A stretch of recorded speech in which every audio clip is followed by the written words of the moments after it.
Olá, olá, seja bem-vindo a mais um screencast do VDV. Não, hoje não. Eu estava falando para os meus amigos que estão sentados ali no fundo que, incrivelmente, dessa vez eu não estava nervoso, mas menti. Na hora que a gente sobe aqui na frente de vocês, a coisa é diferente. Então, tenha um pouco de paciência comigo. E eu vou falar sobre um tema bem diferente do que vem sendo abordado no dia de hoje. Aliás, um grande evento, obrigado a vocês. Que é o computador morreu. Front-end. É um grande bicho-papão para muita gente. Já foi um dia para mim. E eu consegui me entender com todas as complexidades que o front-end traz para a vida de um desenvolvedor. E agora eu estou aqui para passar um pouco dessa experiência para vocês. Então, começando aqui, eu vou dizer quem eu sou. Tenho certeza que muita gente não sabe. Então, muito prazer, meu nome é Fábio Vedovelli, eu trabalho com desenvolvimento web desde 1998, era uma delícia desenvolver naquela época, tudo era novo, a gente não sabia onde ia chegar, e eu gostei tanto que eu não parei de desenvolver desde então. E minhas especialidades, elas estão no PHP e JavaScript. Recentemente eu passei a me interessar por algumas outras coisas mais novas, como Golang, por exemplo, mas eu continuo fiel ao bom e velho PHP. Tudo bem, só como título de curiosidade, quebrar um pouquinho o gelo, principalmente o meu, preparei aqui uma linha do tempo para falar da minha trajetória. Então, eu comecei como a maioria das pessoas começa sendo um mero sobrinho, um cara que faz páginas, isso lá em 98. E aí, 2001, passei a me auto-intitular Web Designer e Webmaster. 2002, eu me tornei um empresário, decidi dar a cara a tapa, não deu muito certo.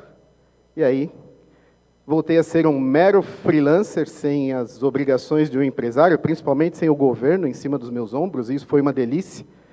E aí, tomei gosto por ensinar, hoje eu me considero também um professor, mas, acima de tudo, hoje em dia eu sou simplesmente feliz. Tipo, opa, trollou eu aqui. Melhor esquecer esse... Nope. Tudo bem. Então, eu adoro o que eu faço e é um prazer estar aqui falando para vocês e eu espero que vocês gostem da minha palestra. Vamos lá. Bom, Front-End Development em 2016. Quando se pensa em front-end, principalmente as pessoas que não são dessa área, logo se pensa numa sopa de letrinhas, uma salada, 1000 ferramentas e 1000 coisas a se fazer e muitas que se parecem. Então, eu me deparei com este artigo nesta semana, que é um dos muitos artigos do mesmo tipo, que fala que o desenvolvimento front-end nesse ano, ele está caótico, né? É muito difícil você se entender com tantas ferramentas. E é verdade, né? São muitos arquivos de configuração que você precisa aprender a utilizar até que você se sinta à vontade para fazer alguma coisa. E nós não podemos nos livrar do front-end. Você faz um trabalho maravilhoso ali no PHP, você faz a modelagem do seu banco de dados, tudo bonitinho, aí chega na hora de colocar tudo isso na frente do cliente, você não sabe JavaScript, não sabe o poder de tudo que o JavaScript e as ferramentas do ecossistema podem lhe oferecer, e aí você fica na mão. Você não consegue apresentar uma experiência legal para o seu usuário. Então, você precisa, sim, respirar fundo e encarar esse monte de gente aí. Tá? Mas, muitas vezes eu pego me pensando no seguinte, o que aconteceu com isso daqui? A velha e conhecida simplicidade de se trabalhar com jQuery. Né? A gente costumava fazer um include do jQuery ali em cima, escutar pelo evento de quando o DOM estiver pronto, e colocar tudo ali dentro daquele Go. Normalmente, o recheio desse método que eu estou passando por Red ali, ficava com 1.000 linhas, 2.000 linhas, ficava uma salada, mas era um ambiente conhecido. Atualmente, nós temos uma situação um pouco diferente. O que aconteceu? O Node foi lançado. Quem aqui não sabe o que é o Node.js? Só para saber se a gente está na mesma página. Ok, só um. Eu não vou me estender falando sobre o Node, tá? Basicamente, é a máquina do Google Chrome, o V8, que foi tirada do browser e colocada perto da máquina, mais especificamente próximo da linha de comando.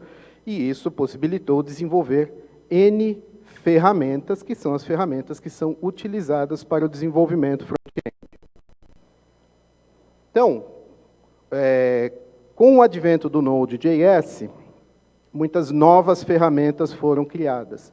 Que ferramentas são essas? Por exemplo, nós precisamos minificar os nossos arquivos JavaScript antes de colocá-los no browser, antes de fazer a inclusão. Por quê?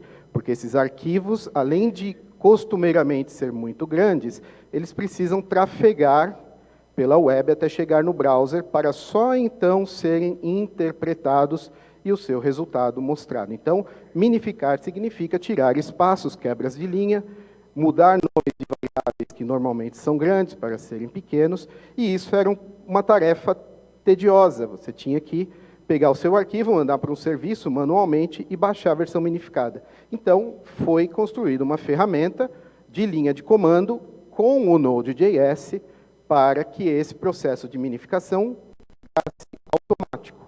Tá legal? E aí o pessoal gostou disso e muitas outras ferramentas foram sendo criadas.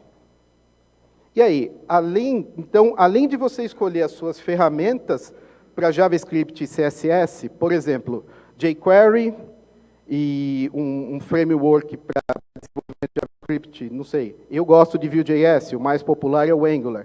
Então você tem que escolher, estudar esses daí. Por exemplo, você pode utilizar um Bootstrap para o CSS, mas além de escolher essas ferramentas, estudá-las, aprendê-las, você ainda precisa se familiarizar com esse monte de coisas aí. Node.js, NPM, Gulp, Grunt, Webpack e assim por diante. Ou seja, aumentou muito a complexidade do que você precisa saber para fazer um bom desenvolvimento de front-end. E aí, para o desespero de muita gente, né? Fala, e agora? Para onde eu vou? O que eu faço? Vamos lá. Quem conhece esses dois caras aí? Acho que todo mundo, né? O da esquerda, Jeffrey Way, do Laracast, e da direita, o Taylor Otwell, que foi o desenvolvedor, principal mantenedor do Laravel. Então, eles também pensaram, mas a gente pode abstrair estas complexidades e fazer algo muito mais interessante, muito mais gentil para o desenvolvedor que utiliza o Laravel. E aí, eles criaram e passaram a distribuir o Laravel Elixir. Então, o Laravel Elixir em si, ele é também uma ferramenta que foi desenvolvida em cima das novas e modernas ferramentas de JavaScript para desenvolvimento front-end. Ele trabalha especificamente com o Gulp. Então, o Elixir nada mais é do que o Gulp embrulhado para presente, numa embalagem bonitinha e muito mais fácil de ser digerida. Então, vamos lá. Por que a gente precisa do Elixir? Então, deixa eu falar rapidamente para que serve o Gulp, para contextualizar a coisa. O Gulp é uma ferramenta desenvolvida com Node que roda na linha de comando. Ele executa tarefas em sequência. Quais são as tarefas? Por exemplo, pegar um arquivo JavaScript, passar pelo ESLint para ver se tem algum erro, concatenar mais de um arquivo JavaScript, minificar os arquivos e salvar o resultado numa pasta de sua escolha. São diversas tarefas que você consegue automatizar. O Gulp faz isso. Indo um pouco além, ele consegue escutar por modificações em arquivos que você esteja escrevendo e rodar todas essas tarefas de forma automática. Então, o Gulp ele é muito importante. Um problema com ele é que ele é complexo de configurar. Por exemplo, o que vocês estão vendo ali é a configuração do Gulp só para que se possa utilizar SASS no projeto, tá? Que é uma outra forma de se escrever CSS. Então, para que o Gulp leia um SAS e ele te retorne o CSS final a ser incluído no browser, tudo isso precisa ir num arquivo de configuração. É muita coisa, tá? E aí, o que o Elixir faz? Diminui para isso daqui, tá? Ali nós temos um arquivo Gulp File. O Gulp File ele é distribuído por padrão com qualquer nova instalação do Laravel. E ele já te dá uma variável chamada mix, que você pode renomear para qualquer outra coisa, não vejo por que faria, mas ele já te dá essa variável, e ali você pode encadear serviços. Então, ao invés de escrever tudo aquilo para colocar a ferramenta para trabalhar, você escreve só isso, tá?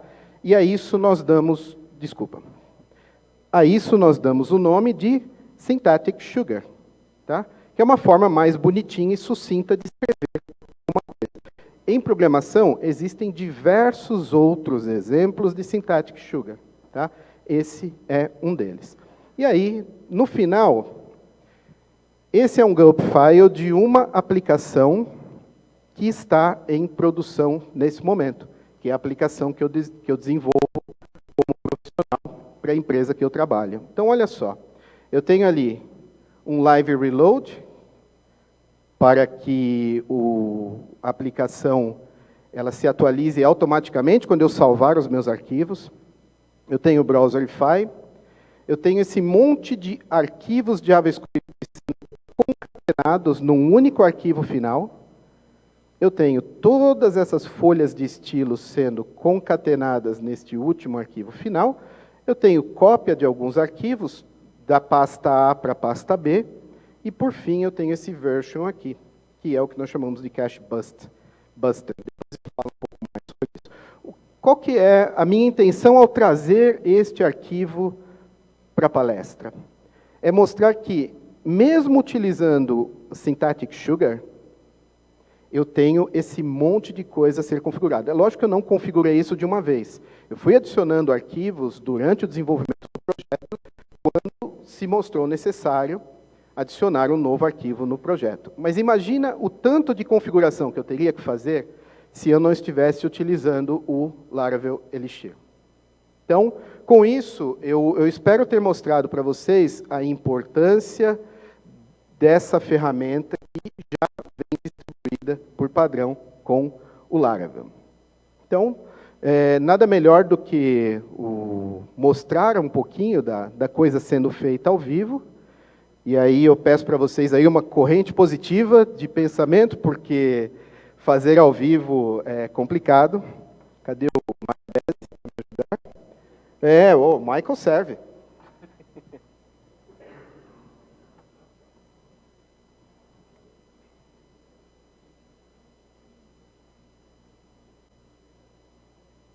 Muito bem. Então, eu vou começar só criando um novo projeto Laravel. Isso eu tenho certeza que vai ser rapidinho, porque os includes estão todos no cache.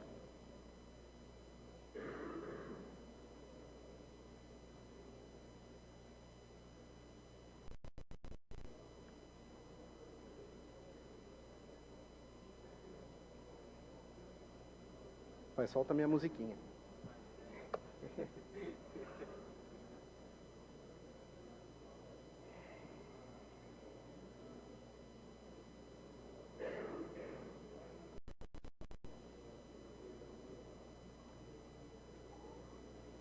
Deu.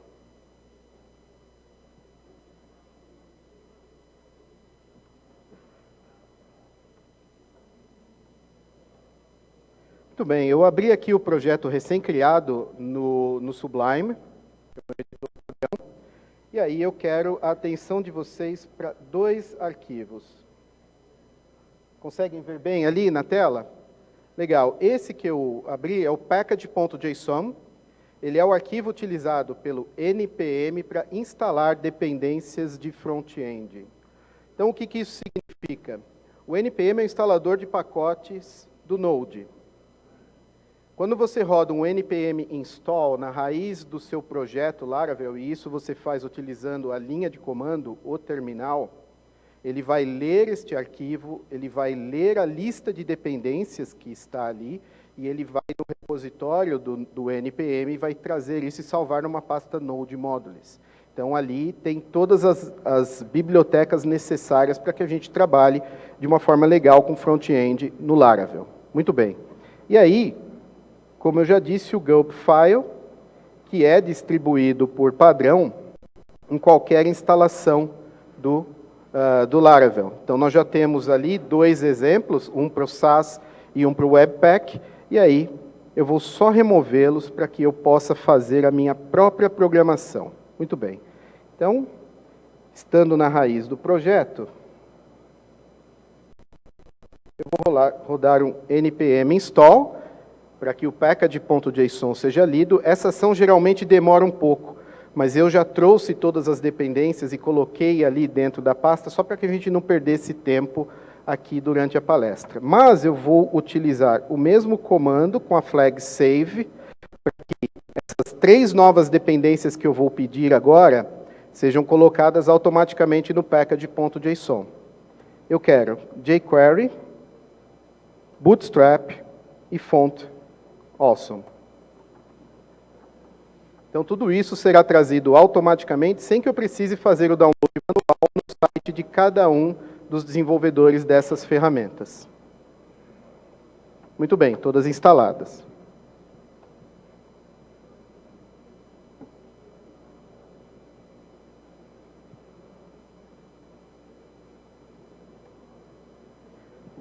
Para efeito de demonstração, eu vou remover alguns arquivos que são distribuídos por padrão com a instalação do Laravel, porque ele já coloca alguns arquivos para ajudá-los, para ajudar o desenvolvedor a desenvolver alguma coisa, para que o desenvolvedor saiba o que é possível. Mas, para efeito dessa palestra, esses arquivos não me interessam. Então, eu vou removê-los, tá? Da pasta public, eu vou remover o CSS e o JavaScript. E da pasta Resources Assets, eu vou remover tudo que tem ali. Muito bem. Isso serve também para que vocês vejam que não tem mistério. A parte de front-end, tudo que o Laravel te fornece por padrão, você pode remover e fazer do seu jeito, tá? Você não vai ter nenhum prejuízo. Tanto é que, voltando aqui no terminal, eu vou rodar o Artisan Serve, vou ao browser,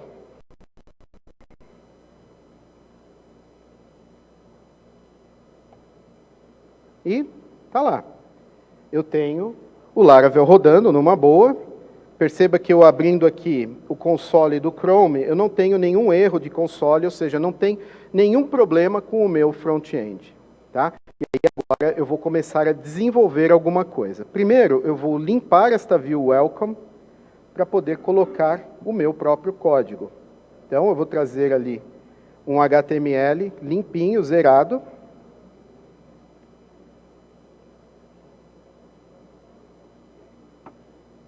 Colocarei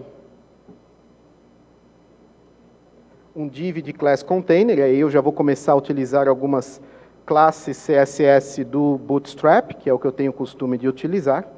Um H1.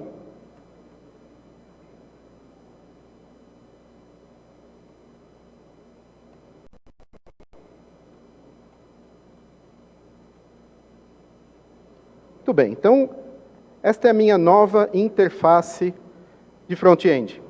Nada atrativa, né? Folha de estilo padrão do browser. E agora eu quero começar a incluir bibliotecas que vão me ajudar nesse desenvolvimento. Mas eu quero fazer isso da forma moderna, da forma atual, como os grandes nomes do front-end atualmente têm feito. Então eu vou utilizar o Elixir nessa missão. Eu já utilizei o NPM para trazer o Bootstrap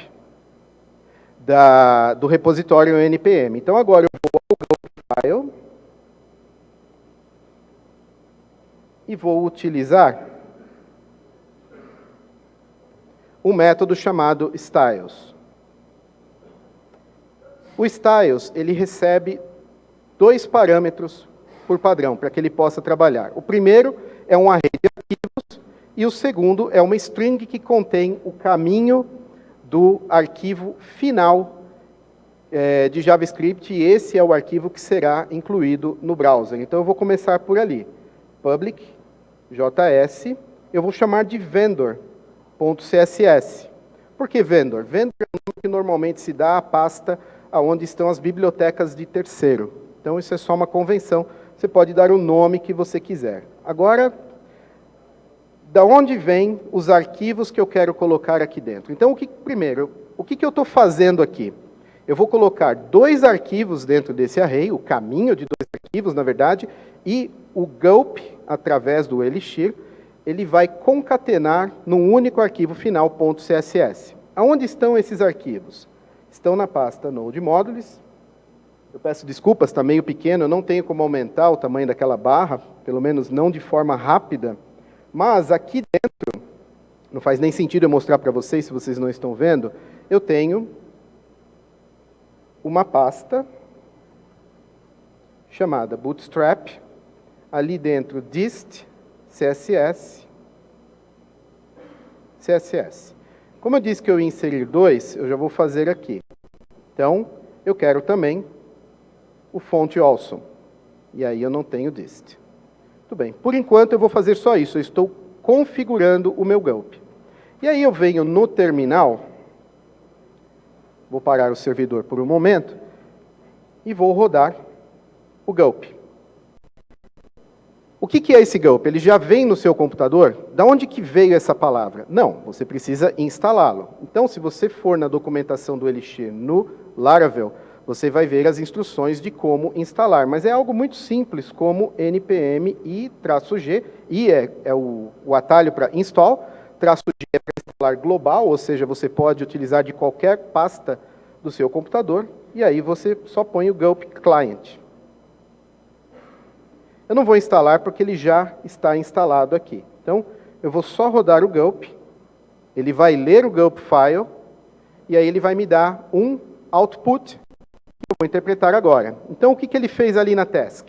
Mix.styles, foi o que ele rodou. Ele me dá um sumário, um resumo do que ele fez, ele me lista os arquivos de entrada e me diz aonde ele salvou o arquivo final. E aí eu posso ver que o vendor.css foi criado na pasta public. Deixa eu ver se eu consigo mostrar aqui. Public. Eu tinha colocado JS, peço desculpas, vou até remover. É CSS. Vou rodar novamente.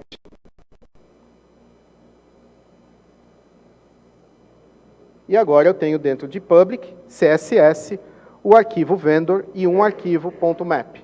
Tá? Legal. Tendo um arquivo ali, ele já está à minha disposição para que eu faça o include na minha view. Eu vou fazer isso, mostrar funcionando primeiro, depois eu vou dizer de onde veio cada coisa. Então, lá no header,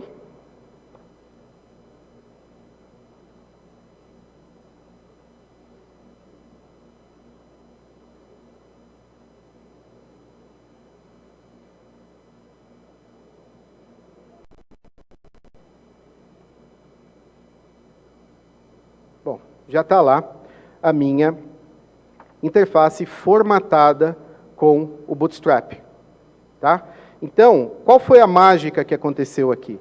Eu simplesmente peguei arquivos de 2 localidades diferentes no meu computador e utilizei uma ferramenta para juntá-los num único arquivo a ser colocado numa localidade que está disponível via web. Que num projeto com Laravel, a pasta public é onde você coloca as coisas que você precisa acessar via browser. Bem? Legal. Vou fazer a mesma coisa agora com 2 arquivos JavaScript.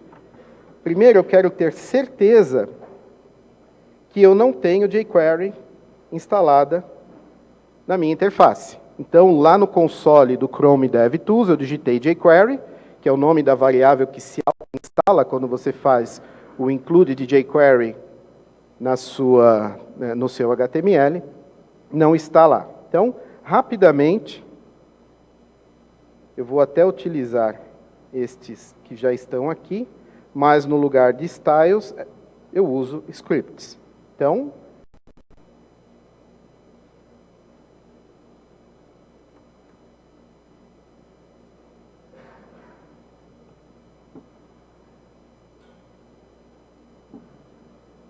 muito bem, eu vou só fazer algo de propósito aqui, vou colocar um caminho errado para que a gente veja o que acontece. O quê?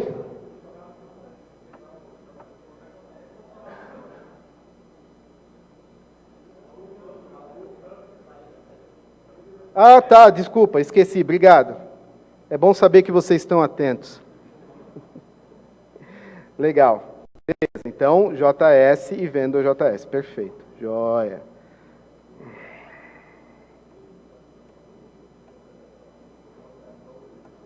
Muito bem. Vou rodar o Gulp de novo, mas ficar rodando o Gulp toda hora que eu faço uma alteração é meio chato.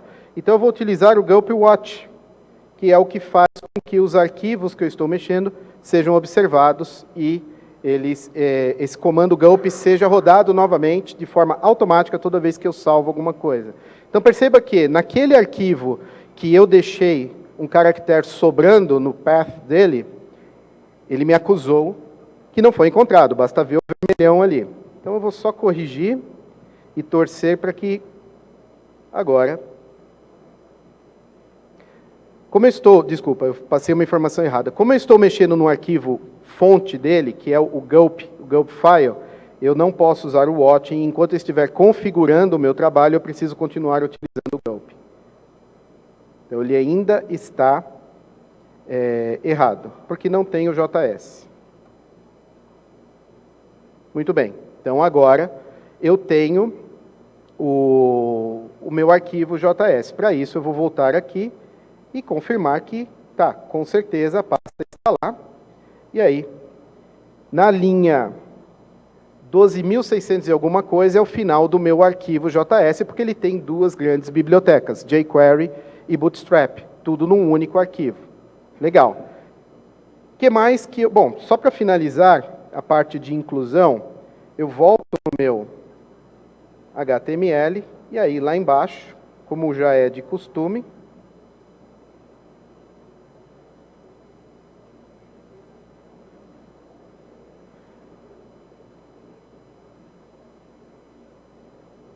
adicionei, atualizei, e aí agora eu tenho jQuery também instalada, mas ao invés de eu colocar dois arquivos para poder utilizar a parte JS, JavaScript do Bootstrap, eu coloquei apenas um. E aí veja, lembra que eu falei que esse arquivo ele tem 12.000 linhas? Você não vai colocar tudo isso no seu browser causando um overhead gigante ali, né? Vamos concatenar e minificar. Então, o Elixir já pensou nisso. Quando eu rodo o Gulp, se eu passar a flag Production, ele vai fazer a mesma coisa, mas ele vai colocar um passo adicional, que é minificar o arquivo. Então, agora, eu tenho um conteúdo ainda muito grande ali, mas eu tenho apenas 4 linhas. E isso serve também para o vendor.css, que também foi minificado. Então, perceba que o Elixir ele me permite fazer bastante coisas que eu deveria fazer de qualquer jeito, mas de uma forma muito mais resumida. Tá? E aí, só para mostrar a importância, deixa eu ver se eu tenho aqui. Por exemplo, o vendor.css, ele está com 329, que é o que já estava carregado no browser. Depois da minificação, ele foi para 121 KB. Ou seja, é realmente muito importante, não é algo que você pode se dar ao luxo de deixar de fazer. Tá? E aí, só para finalizar, voltando aqui, é muito comum, quando a gente está trabalhando com front-end, JavaScript, CSS, de você colocar uma nova versão do sistema para teste, mas o cache os seus arquivos, o vendor CSS e o vendor JavaScript, ficar preso no cache. Aí o seu cliente fala, eu não estou vendo a modificação que você fez, ou seu chefe, ou qualquer um que tenha o poder de desgraçar a sua vida. Infelizmente isso acontece. Ele fala, mas eu não estou vendo, você não subiu, o que você ficou fazendo, você não trabalhou? Trabalhei, o problema é que está no cache do cara. Então você precisa dar um jeito de garantir que toda vez que não só o chefe, mas o usuário do sistema acessar a nova versão, que ele veja os assets mais atuais. Então o Elixir te ajuda com isso também. Nós vamos fazer somente mais um aqui, que é o version. Aí eu vou dizer num array quais são os arquivos que eu quero que sejam versionados. O nome disso é cache busting. Tá? Public CSS vendor.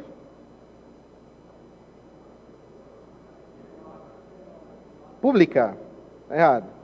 É bom ter assistente, eu queria ter assistente assim no dia a dia, gravando os screencasts. Legal. Então, eu tenho lá um novo método Elixir sendo utilizado. Vamos ver o que ele faz. Opa, obrigado. Cara, quando eu ensaiei isso aqui em casa, eu não errei uma vez. Agora é diferente, né? Nessas horas eu posso admirar o Faustão. Vamos lá, rodar de novo. Ok, então ele rodou numa boa version, e aí ele criou uma nova pasta dentro de public chamada build, com CSS, com JavaScript. Mas, bom, isso eu faço questão de mostrar para vocês de uma forma mais legível. E aí eu vou apelar. Bom, não está grande coisa também. Acho que agora melhorou, né? Vocês conseguem ver ali? Eu tenho uma pasta CSS JavaScript, e aí ali dentro, percebam que o Elixir ele fez o append de um hash, ou não é bem um hash, mas de um código ali, no meu arquivo JavaScript. E aí toda vez que o Elixir salvar o seu trabalho, ele vai colocar um hash diferente nesse arquivo. Quando você publicar o seu trabalho para que o cliente o acesse, ou o seu chefe, ou whatever, o fato do nome do arquivo ser diferente vai forçar o browser a buscar a versão mais atual no servidor. Tá legal? Então isso o Elixir faz de forma automática para você. A única alteração que se precisa fazer é aqui no Welcome, aonde eu utilizei o método helper chamado asset, que já vai buscar o que está na pasta public, eu vou mudar para o método helper chamado Elixir.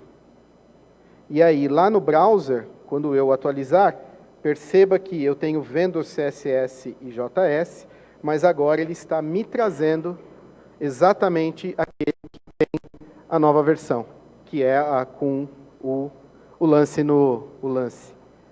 hash ali no nome. E isso faz com que o browser vá buscar, obrigado. E isso faz com que o browser vá buscar a nova versão no servidor. Então veja, foram 3 exemplos bastante simples no dia a dia, é muito mais coisa, mas eu não me vejo trabalhando sem a ajuda desse cara aí, que é o Elixir. Tá legal? Então,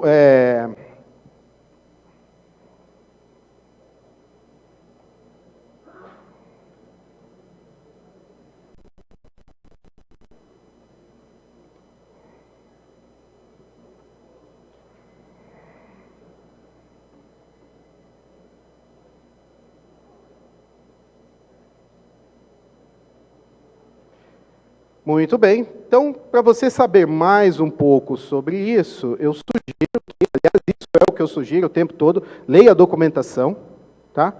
O legal da documentação do Laravel é que ela fala com você. Ela é muito simples de ser compreendida, tá? Ela tem exemplos que podem ser utilizados numa aplicação real. A minha primeira aplicação com Laravel eu desenvolvi usando os exemplos que tem na documentação. Lógico, modificando para atender a minha necessidade. Então, tem lá uma página só sobre o Elixir, diz tudo que ele pode fazer por você. Eu sugiro que antes de utilizar, que leia até o fim. Esse daqui eu coloquei só para puxar a sardinha para o meu lado, depois eu acabei nem falando de Vue.js, mas eu sugiro que vocês deem uma olhada, nem que seja de curiosidade, nesse framework JavaScript, que ele ajuda você a separar o seu JavaScript, os seus componentes em módulos, isso no lado do browser, facilita muito a vida.